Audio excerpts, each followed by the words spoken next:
কিয়ামতের ময়দানে 5টা প্রশ্ন করা হবে। এই 5টা প্রশ্নের উত্তর না দিয়ে কোনো বনি আদম পাই নাড়াতে পারবে না।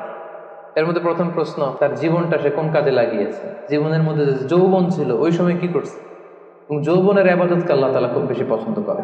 আপনাদের এই বয়সের অফিসে খুব ব্যস্ততা, এরপরেও যে একটু কষ্ট করে নামাজটা পড়েন, হ্যাঁ, এরপরে যে জামাতে আসেন, এরপরে আপনি সুন্নাহ মোতাবেক চলতে যাচ্ছেন, দাঁড়িয়ে রাখছেন, এটা অনেক বড় ইবাদত।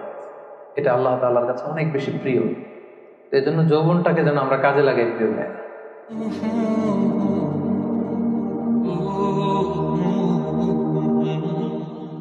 সাধারণত যুবক ধরা হয় কোন বয়স থেকে কোন বয়সে? লেটস সে 20 থেকে 40, তাই না? 20 থেকে 40, এই 20 বছরের সময়টা হচ্ছে একেবারে জীবনের সবচাইতে মাহেন্দ্র ক্ষণ।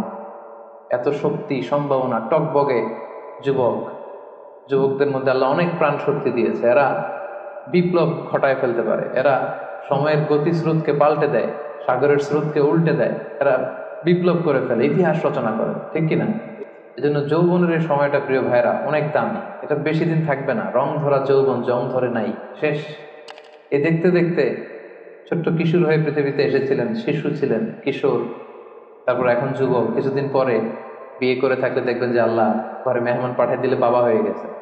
কিছুদিন পরে মেয়েটারে বিয়ে দিলে এরপর কি হয়ে যাবেন? শ্বশুর হয়ে যাবেন, এরপরে নানা হয়ে যাবেন, দাদা হয়ে যাবেন। এই তো জীবন। This is the circle of life. রং ধরা যৌবন জং ধরে শেষ। এটা থাকে না খুব বেশি দিন। এই জন্য এই যৌবনের এই সময়টাকে যারা আল্লাহর ইবাদতে তারা কাটিয়েছে, তাদেরকে আল্লাহ তাআলা আরশের নিচে ছায়া দিবেন। নাশা ফি ইবাদাতিল্লাহ। এবং যৌবনের ইবাদতকে আল্লাহ তাআলা খুব বেশি পছন্দ করে। ইবাদতটা অনেক ব্রড সেন্সে যদি আপনি চিন্তা করেন, অনেকে মনে করে যে শুধু নামাজ পড়া, শুধু রোজা রাখা, শুধু জিকির করা এটাই ইবাদত। আসলে ব্যাপারটা কিন্তু এমন নয়।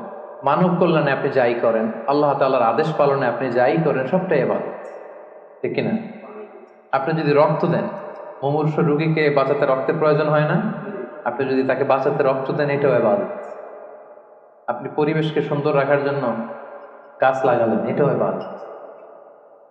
আপনি একজন মানুষ বিপদে পড়েছে, এটা জন্য হোয়াট টু ডু, আপনি তাকে কনসালটেশন করলেন, কিছু সুন্দর পরামর্শ দিলেন, গাইড করলেন যে এইটা ভুল, এইভাবে করো। এই যে আপনি টাইম ব্যয় করলেন, কনসালটেশন দিলেন, এটা ইবাদত।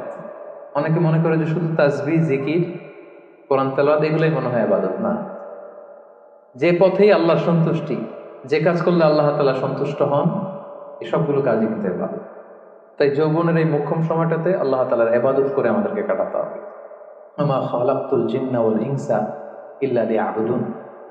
আমি মানব জাতি আর জিন জাতিকে কেবলই সৃষ্টি করেছি আমার ইবাদতের জন্য। এজন্য এই বয়সের, আপনাদের এই বয়সের অফিসে খুব ব্যস্ততা, এখানে খুব ব্যস্ততা, এরপরেও যে একটু কষ্ট করে নামাজটা পড়েন, হ্যাঁ, এরপরে যে জামাতে আসেন, এরপরে আপনি সুন্নাহ মোতাবেক চলতে যাচ্ছেন, দাঁড়িয়ে রাখছেন, এটা অনেক বড় ইবাদত। এটা আল্লাহ তাআলার কাছে অনেক বেশি প্রিয়। বৃদ্ধ বয়সের ইবাদতের চেয়ে যৌবনের ইবাদত আল্লাহর কাছে অনেক বেশি প্রিয়। এর কারণ হচ্ছে, বৃদ্ধ বয়সে ইবাদত ছাড়া করবেটা কি? ইবাদত ছাড়া তো সময় কাটে না। কারণ ঘরে আর কথা শোনার কেউ নাই, কেউ সময় দেয় না, রাতে ঘুম আসে না, 3টার দিকে ঘুম ভেঙে যায়। বাংলাদেশের কথা যদি বলি, দেখবেন যে মুরব্বীরা 3টা 4টার পরে নাকি ওনাদের ঘুমিয়ে আসে না। তো অজু করে ইমাম সাহেবের 1 ঘন্টা আগে আসে মসজিদে ফজর পড়তে। ইমাম সাহেব দেরি করলো কেন, মুয়াজ্জিন দেরি করলো কেন, ওনারা এটা বলে। কারণ ওই যে ঘুম আসে না, কি করবে? তো তখন তার ইবাদত করা ছাড়া সময়ই কাটে না। ওই ইবাদত আল্লাহর কাছে ততটা প্রিয় নয় যতটা প্রিয় হচ্ছে একজন যুবকের ইবাদত, ঠিক কিনা? আপনি যৌবন কালে যদি আল্লাহ তাআলা দাসত্ব করতে পারেন, ইবাদত করতে পারেন, আপনার বার্ধক্য উপনীত হওয়ার পরে ইবাদত করতে না পারলেও আল্লাহ তাআলা ইবাদত দিয়ে আপনার আমলনামা পূর্ণ করে দিবে। পূর্ণ করে দেবে। আপনি ফজরের সময় উঠতে পারতেছেন না, কোমরে ব্যথা, ডায়াবেটিস ইত্যাদি ইত্যাদি, আল্লাহ বলবে যুবক অবস্থায় কি করেছিল ওইটা দেখো, ওই সময় যা করছে ওইটা লিখে দাও। এই জন্য আল্লাহ রাসূল সাল্লাল্লাহু আলাইহি ওয়াসাল্লাম বলেছেন যে এই যৌবনটারে কাজে লাগাও। আল্লাহ রাসূল সাল্লাল্লাহু আলাইহি ওয়াসাল্লাম বলেছেন 5টা বিষয় আসার আগে 5টা জিনিসকে কাজে লাগাও। তার মধ্যে একটা হচ্ছে শাবাবাকা ক্বাবলা হারামিক, বার্ধক্য আসার আগে যৌবনকে কাজে লাগাও। সিহহাতাকা ক্বাবলা মারাদিক, অসুস্থতা আসার আগে সুস্থতাকে কাজে লাগাও। গিনাকা ক্বাবলা ফাকরিক, গরীব হয়ে যাওয়ার আগে তোমার ধনাঢ্যতাকে কাজে লাগাও। ফারাগাকা ক্বাবলা শুগলিক, ব্যস্ত হয়ে যাওয়ার আগে অবসরটারে কাজে লাগাও। হায়াতাকা ক্বাবলা মাউতিক, মৃত্যু আসার আগে জীবনটারে কাজে লাগাও। এই জন্য যৌবনটাকে যেন আমরা কাজে লাগাই, প্রিয় ভাই। এবং কিয়ামতের ময়দানে 5টা প্রশ্ন করা হবে। এই 5টা প্রশ্নের উত্তর না দিয়ে কোনো বনি আদম পাই নাড়াতে পারবে না, পা নাড়াতে পারবে না। এর মধ্যে প্রথম প্রশ্ন, আন হায়াতিহি ফিমা আফনা,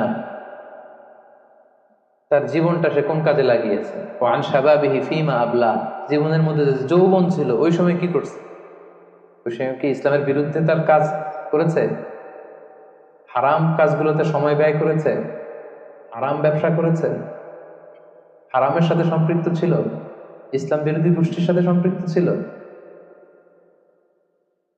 আপনাকে জিজ্ঞেস করা হবে যে এই যৌবনের সময়টা আপনি কি কাজে লাগিয়েছেন, নাকি ইসলামের পক্ষে ছিল, যা করেছে ইসলামের পক্ষে কাজে লাগিয়েছে। সম্পদ থেকে উপার্জন করেছে, কোথায় ব্যয় করেছে, যতটুকু জেনেছে ততটুকু মেনেছে কিনা। এই 5টা প্রশ্নের উত্তর দেওয়ার আগে বনি আদম কিয়ামতের ময়দানে পাই নাড়াতে পারবে না। এই জন্য দ্বিতীয় শ্রেণী হচ্ছে ওয়াশাবুন নাশাআ ফি ইবাদাতিল্লাহ, এমন যুবক যে তার যৌবনকে আল্লাহর ইবাদতে কাজে লাগিয়েছে। এজন্য যৌবনটাকে যেন আমরা কাজে লাগাই। মনে থাকবে সবার? সবাই কিন্তু আপনারা যুবক, এই সময়টা পাবো না, আমরা মিস করবো কিছুদিন পরে।